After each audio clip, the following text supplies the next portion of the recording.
watching the coverage of Trump in the UK. And to me, it's hilarious that every time a president goes to the UK, it doesn't matter who it is, every time it's covered like the people in England are our arbiters of manners, that they have such good manners and they talk so well, you know, that we are just fools, we look bad. And so they criticize the president for being an American, for not talking like that, for having more rough and ready manners like Americans do. And my feeling is, yeah, didn't we beat these guys in a war or something? Do we have to care what they think of our manners? And they don't understand that, like, the rest of the country really, truly doesn't care whether the president looks good to the British or not. And so they just cover the whole thing as this sort of, they're the elites and we're the little guys. We're the kind of up and coming, the parvenus, I guess is the word I'm looking for. So Trump, of course, is who he is. He's a bull in a china shop, but he goes over there. And the fact is, he is doing terrific. He had a really, really good day. And the Queen and they had a big, beautiful state occasion in Buckingham Palace, and they shared toasts. So here's the Queen's toast, and we'll follow it up with Trump's toast. As we face the new challenges of the 21st century, the anniversary of D-Day reminds us of all that our countries have achieved together. After the shared sacrifices of the Second World War, Britain and the United States worked with other allies to build an assembly of international institutions to ensure that the horrors of conflict would never be repeated. While the world has changed, we are forever mindful of the original purpose of these structures, nations working together to safeguard a hard-won peace. Of course, it is not only our security which unites us, but our strong cultural links and shared heritage. Now, the important thing here is that D-Day is coming up, and they're talking about the sacrifices and everything that they made. Well, let's hear Trump's, because he basically echoed what the Queen said, and everybody has been talking about a lot of phony controversies, but this is what's really going on. This evening, we thank God for the brave sons of the United Kingdom and the United States who defeated the Nazis and the Nazi regime and liberated millions from tyranny. The bond between our nations was forever sealed in that great crusade. As we honor our shared victory and heritage, we affirm the common values that will unite us long into the future: freedom, sovereignty, self-determination, the rule of law, and reverence for the rights given to us by Almighty God. So, this is important. D-Day's coming up. Obviously, the British heroism, courage, and acting really alone for quite some time against the Nazis. You can't even begin to exaggerate it. It was just an incredible. We use Winston Churchill, of course, as the symbol of that, and he led the people through that. But it was, in fact, the people who went up there in those little planes and got shot out of the sky by the massive German Luftwaffe, who maintained their island and kept all those signs you see, keep calm, those British signs, keep calm. Those are from World War II, when ordinary people were being bombed into the back of beyond, and yet were living through it and facing the Nazis down. They didn't know if they were going to be invaded any day. They had to wait for Pearl Harbor for the Americans to come into it. And so they're, that common heritage that we have, and we come from the same place, and the ideas that made this country what it is come from England. Those things are just link us together. And it really doesn't matter whether they like Trump or who likes Trump or not. This is important stuff. And that's the way it's being reported in England. In England, he was getting really good reviews. I mean, obviously, the more conservative papers liked him more. But, even the Financial Times said it was common values, celebrating common values. The BBC, Donald Trump praises eternal friendship at state banquet. If you don't think it went well, here is Christiane Amanpour, journalist, right, who hates everything Trump, hates everything right wing, is a completely biased journalist. And here she is talking about this first day. The day has gone so well for President Trump and for his hosts here that there seems to be absolutely no outward semblance of any discomfort or anything other than a really warm and highly well received in terms of who he met and the royal family visit so far. Yeah, talk to me more about that, because this was a decidedly different day than he'll have for the rest of the week. But inside the confines of this day, which was the royal reception, the state visit part of it, why do you think it went so well? Well, look, the last thing that happened, the last public event of the day was the state banquet at Buckingham Palace. And the pictures from in there were just stunning. They were superb. It is the kind of environment that the president we have learned to know enjoys. It was the kind of reception that he enjoys. And speaking to the Queen, he just looked incredibly comfortable, and the Queen looked comfortable, and you know, Prince Charles, his wife, the Duchess of Cornwall, and you saw Melania Trump, the First Lady. Everybody seemed to be just having a fairly good time. So, yeah, again, if Christiane Amanpour is giving Trump good reviews, you know he did well. MSNBC had a reporter who basically said, well, he's doing well now, but we'll get you, my pretty, and your little conservative policies, too. Listen to this.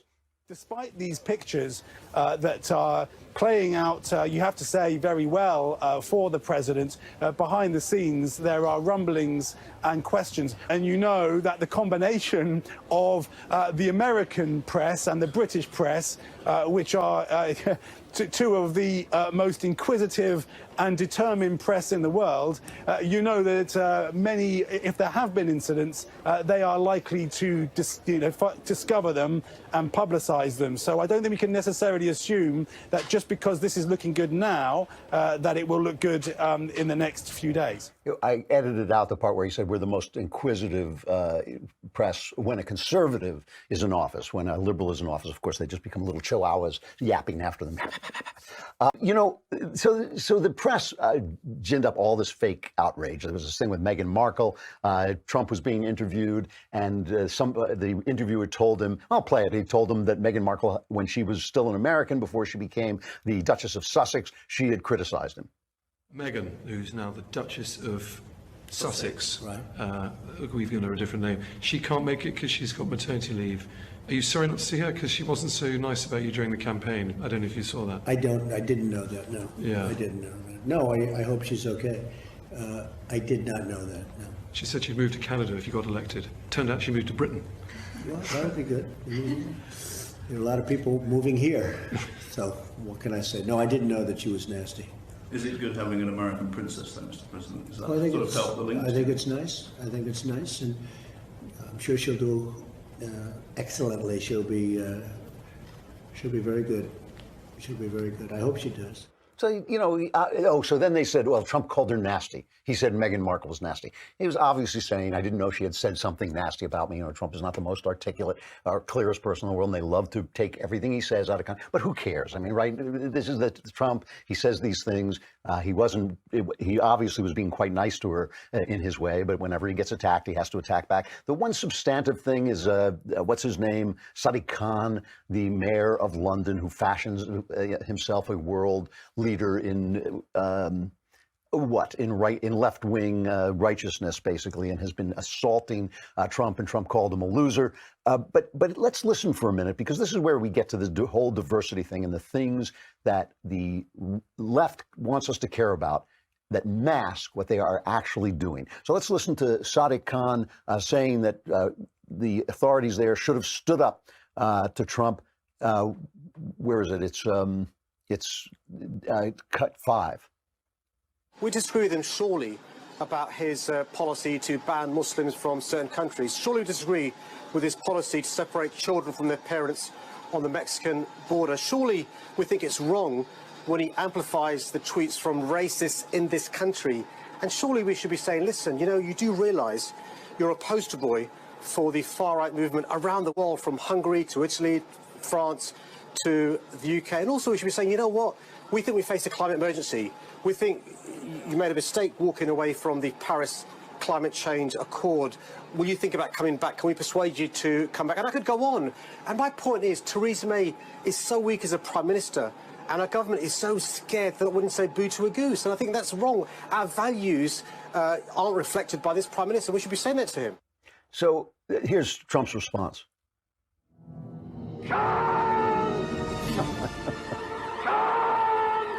All right, maybe that was Trump's spiritual response, not what he actually said. But let's just pause for a minute.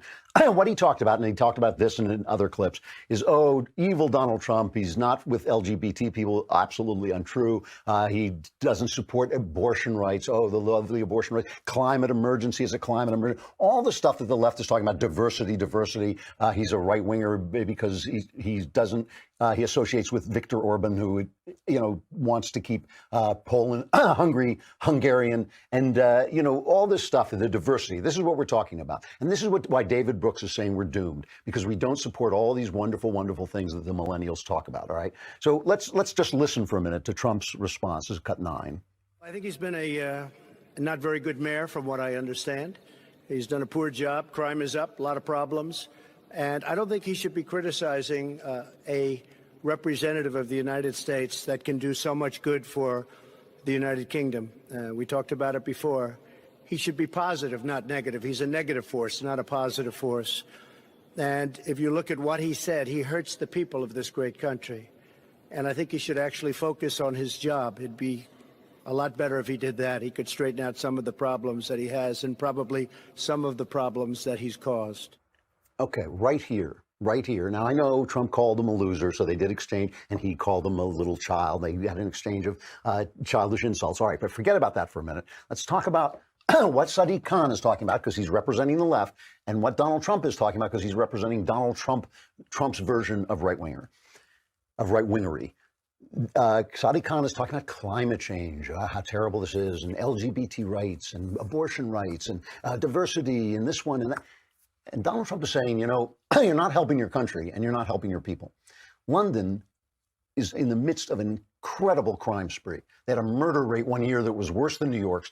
They're banning knives, because they banned guns, and that didn't do anything. So people just started stabbing each other, because guess what? It's people who kill other people. It's not the weapons themselves. That's absurd. So they're banning knives. I don't know how they cut their steaks anymore. I guess with a spoon. It's just kind of work. I mean, the city is congested to the point it's unbelievable. I mean, the last time London, I lived in London a long time, as you know. It's the only place I have ever felt at home. It's the only time in my entire life I ever felt like I wasn't just visiting this planet. I loved it. That city is gone. Under Sadiq Khan, that city no longer exists. I mean, it is just packed. It is crime-ridden. I used to walk home at 3 o'clock in the morning with no worries whatsoever. Sadiq Khan has let that city fall apart.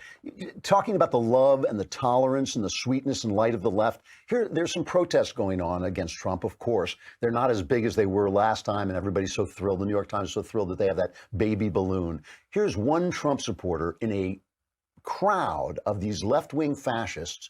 Listen to the love and the tolerance coming from the left-wingers.